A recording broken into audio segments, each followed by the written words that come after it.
America की, जहां से सबसे ज्यादा चीजें हमने ली हैं। मौलिक अधिकार, न्यायिक पुनरावलोकन। मौलिक अधिकार सभी जानते हो, मौलिक अधिकार का मतलब होता है फंडामेंटल राइट्स, यानी जो भी हम जानते हैं कि जिसको हम मैग्ना कार्टा कहा जाता है। मौलिक अधिकार अभी पढ़ेंगे आगे तो हम उसको पूरी तरीके से जानेंगे। तो क्वेश्चन में आ सकता है कि भारत में जो फंडामेंटल राइट्स है, मौलिक अधिकार है, वो किस संविधान से लिए गए हैं? संयुक्त राज्य अमेरिका। न्यायिक पुनरावलोकन कहां से लिया गया है? संयुक्त राज्य अमेरिका। संविधान की सर्वोच्चता, न्यायपालिका की स्वतंत्रता, निर्वाचित राष्ट्रपति और उस पर महाभियोग।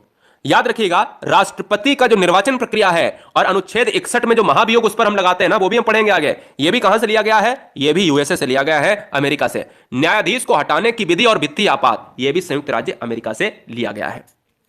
अगला पॉइंट आता है, यहां से एक इंपॉर्टेंट, दो फैक्ट इंपॉर्टेंट पूछे जाते हैं जो बच्चे को याद रखना है कि हमारे देश में कैसी नागरिकता है। तो हमारे देश में एकल नागरिकता है, मतलब कोई भी व्यक्ति मात्र एक ही नागरिकता प्राप्त कर सकता है, इकहरी नागरिकता है। और अमेरिका में दोहरी नागरिकता है।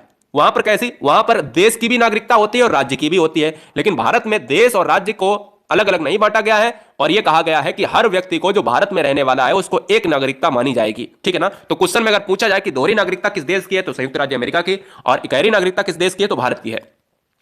संसदीय शासन प्रणाली कहां से लिया गया है? ब्रिटेन से लिया गया है। एकल नागरिकता का जो प्रावधान है वो ब्रिटेन से लिया गया है, इंपॉर्टेंट है। और याद रखिएगा दोस्तों, बहुत बार पूछा गया है कि नीति निर्देशक तत्व कहां से लिया गया है? आयरलैंड से लिया गया है। और राष्ट्रपति के निर्वाचन मंडल की जो व्यवस्था है, यानी राष्ट्रपति किस तरीके से निर्वाचित होता है, और यह सबसे इंपॉर्टेंट फैक्ट है कि आपातकालीन उपबंध जो है वो कहां से लिए गए हैं? ये भी आयरलैंड से लिए गए हैं। ब्रिटेन भी यहां पर नाम आता है, तो याद रखिए जब ब्रिटेन ना हो तो आप क्या लगाएंगे? आयरलैंड भी लगा देंगे। ठीक है ना? ये भी आपको याद रखना है। अगला पॉइंट आता है ऑस्ट्रेलिया। ये बहुत इंपॉर्टेंट है, यही तो मैंने स्टार्टिंग में पूछा था कि प्रस्तावना की भाषा किस देश से ली गई है, तो भारत में ऑस्ट्रेलिया से प्रस्तावना की भाषा ली गई है। और संघ राज्य संबंध बहुत इंपॉर्टेंट है। संघ राज्य संबंध का मतलब है जो भी आप संवर्ती सूची पढ़ते हो, अनुसूची 7 की बात करते हो, वो हम आगे अभी पढ़ाएंगे इसी स्लाइड के जस्ट बाद। ठीक है ना? तो प्रस्तावना की भाषा संघ राज्य संबंध, यानी जो केंद्र सरकार में और राज्य सरकार में जो संबंध होते हैं वो भी कहां से लिए गए? ऑस्ट्रेलिया से। संवर्ती सूची का प्रावधान दोस्तों वो भी ऑस्ट्रेलिया से। याद रखिएगा, अगर क्वेश्चन में यह आ जाए कि प्रस्तावना कहां से ली गई है, वो संयुक्त राज्य अमेरिका से, लेकिन प्रस्तावना की जो भाषा है, हम भारत के लोग, भारत को संपूर्ण प्रभुत्व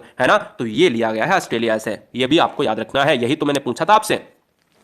मूल कर्तव्य भारत में कहां से लिए गए हैं? तो मूल कर्तव्य लिए गए हैं सोवियत रूस से लिए गए हैं, यानी सोवियत संघ ऑप्शन में आए तो भी मार देना, नहीं तो रूस के चक्कर में आप ढूंढते रहो, रूस ना मिले तो सोवियत संघ आपको दिख जाए, मारो ही ना, तो एक ही चीज है। ठीक है ना? विधि द्वारा स्थापित प्रक्रिया जापान से लिया गया है। गणतंत्रात्मक जो शासन है वो फ्रांस से लिया गया है। संघात्मक शासन जो है वो कनाडा से, जो कई बार एग्जाम में पूछा गया है संघात्मक शासन। और संविधान के संशोधन की प्रक्रिया अनुच्छेद 368 दोस्तों, ये दक्षिण अफ्रीका से और जर्मनी से दोस्तों लिया गया है आपातकालीन उपबंध। इसलिए आपातकालीन उपबंध ब्रिटेन हो तो ब्रिटेन मारो, जब आपका जर्मनी ना दिया हो, जब आपका ब्रिटेन जर्मनी दोनों ना दिया हो, तब आप आयरलैंड मार सकते हो। इसलिए सबसे पहली प्रायोरिटी देनी है जर्मनी को।